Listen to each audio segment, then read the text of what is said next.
Hello everyone. Welcome back to Twilight Tales, where the line between the waking world and your darkest dreams blurs. If you're new here, make sure to like, subscribe, and share this story with your bravest friends, because tonight's tale will haunt the very idea of ambition. Let's dive in, if you dare. It was already a strange morning when Victor received the interview email. The job wasn't one he remembered applying for, but the company name, Dante Corporation, rang a bell, though faintly, like something read in a forgotten book or half heard in a dream. The message was short, almost impatient. "We've reviewed your profile. You are exactly what we need. Interview is at 3 a.m. Come alone." Victor blinked. 3 a.m.? Was this a joke? He was recently laid off, broke, and desperate. He'd applied for dozens of positions. Maybe this was just a quirky startup. He couldn't afford to be picky. The address was downtown in an old commercial building he didn't recognize, nestled between condemned warehouses. When he drove there that night, mist clung to the cracked pavement like a living thing. The building loomed in the fog, blackened windows like dead eyes. Victor hesitated at the front door. It was slightly ajar. "Guess they're expecting me," he muttered, stepping in. The interior was spotless, modern even. Too modern. It looked like someone had tried to replicate a corporate office based on a vague description, but got all the details wrong. The plants in the corners were made of wax. The receptionist was a mannequin with painted eyes, mouth permanently open in a smile too wide to be human. He shivered. A door opened somewhere down the hall. A tall man in a crimson suit stood motionless at the end of a long, dark corridor. "Victor." "This way," the man said, voice slick as oil.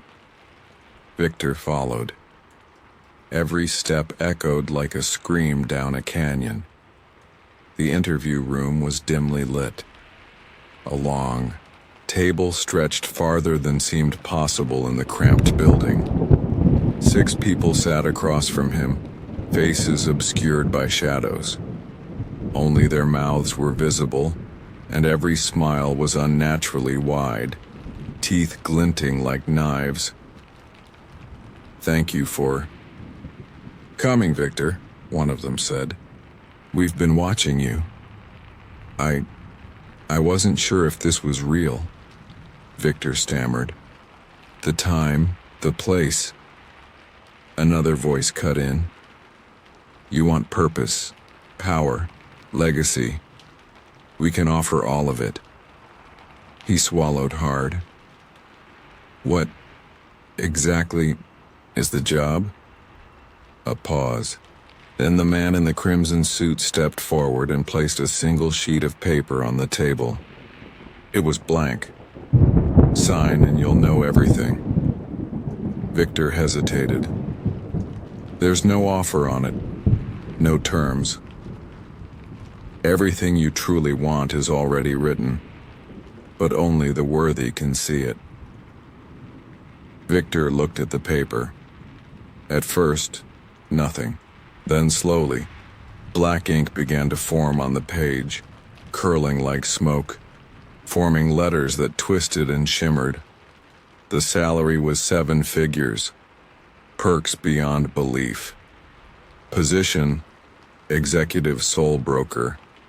"What does that even mean?" he asked. "It means," said one of the smiling mouths, "you'll be recruiting, just like we did with you." Victor's spine stiffened. "Recruiting who?" The room darkened. The walls began to breathe. Literally, the plaster expanding and contracting, moaning softly. "Anyone. Everyone. We feed, and you shall feast." Victor backed away, but the man in crimson was behind him now, closer than should have been possible. You came of your own free will. You seek a future. We're merely giving it shape. I need time to think. Time, the man whispered, is an illusion for mortals, and you've already stepped out of it. Suddenly the ceiling opened into blackness. Screams poured in, real, writhing, begging screams, as if from thousands of people buried alive. Victor tried to run but found himself paralyzed. The paper burst into flames, then reformed in his hands, now soaked in a thick, dark fluid. Blood, maybe, or worse. You've already accepted the offer. A voice purred behind his eyes, and then the room was gone. Victor woke up in his apartment, gasping for air, the paper still in his hand. He tried to dismiss it as a nightmare, a stress-induced hallucination. But the job was real. The next morning, his bank account had a new deposit, $100,000 labeled signing bonus. His phone rang. No caller ID. Welcome aboard, Victor. Your first task is to secure 3 more signatures, or we'll come collect yours. He tried to call back. No answer. He tried to delete the money. No option. It just sat there, gleaming, pulsing. That night, someone knocked on his door. It was his neighbor, Ellie. Hey, I got this weird job interview email. You too? Victor froze. The paper was still on his coffee table. It had changed again. Now 3 names were listed. Ellie's was at the top, below it his younger brother, and then his mother. He slammed the paper shut. Don't go, it's not what it seems. Ellie laughed nervously. It's probably a scam, right? I mean, who interviews at 3 a.m.? Victor grabbed her arm. Promise me you won't go. Her eyes glazed over for a second. They said, if I don't show up, I won't wake up again. What? I don't know. It was like, whispered in my head. In my sleep. Victor's breath hitched. You need to leave town. Now. But she didn't. That night she vanished. Police searched for days. No sign. Her apartment was untouched. Her bed unslept in. Victor checked the paper. Ellie's name was gone. Only 2 left now. He tried to destroy the paper. Burn it. Shred it. Flush it. It always returned, untouched, always waiting on his table each morning. Then came the dreams. He saw Ellie, or what remained of her, bound to an office chair in a featureless void. Her mouth sewn shut, her eyes gone. But she was still, conscious, still screaming inside, and the voice returned. 2 more, or join them. Victor broke. He visited his brother, made up lies about a once-in-a-lifetime job. The boy was eager, excited. He signed the paper after just 1 beer. Victor didn't sleep that night. He didn't need to. He saw the transformation happen in real time. His brother vanished. Not physically.